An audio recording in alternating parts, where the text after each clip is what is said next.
که یو سره دی په یو ګناه ولیدو او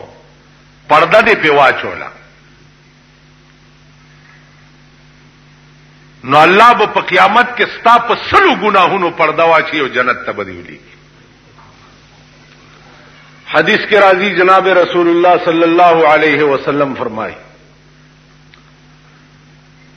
چاچ دیو نیک کار بنیاد کے خو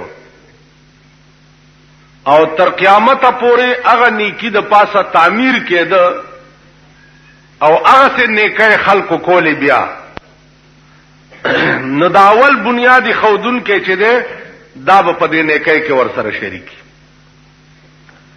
او چاچ د یو بد کار بنیاد کې خو نو تر قیامت پورې هغه قسم بد چې څوک کوي نو دا اولی خودون کې به ور سره پکې شریک. نو د قتل ډومبنه بنیاد د ځمکې د پاسه قابل خو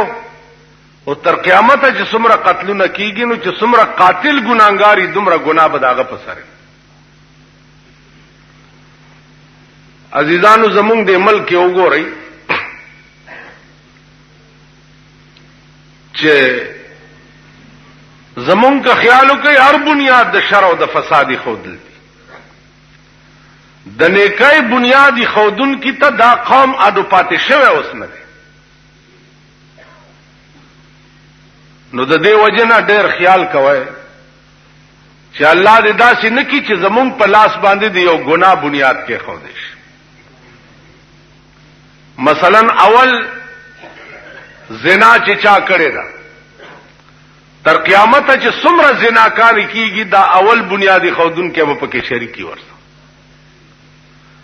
اول بنیاد د جواری چې چای خېده نو تر قیامت چې څومره جواری کیږي دا اول بنیادی خودن کې به ورسره پکې شریک. یا اول ایجاد د شراب چا کړی دی یا اوس اول ایجاد د په ملک استاد پودرو چې چای خېده نو دا اول بنیادی خودن کې د پودرو با تر قیامت پورې په دې ګناه کې شریک وي.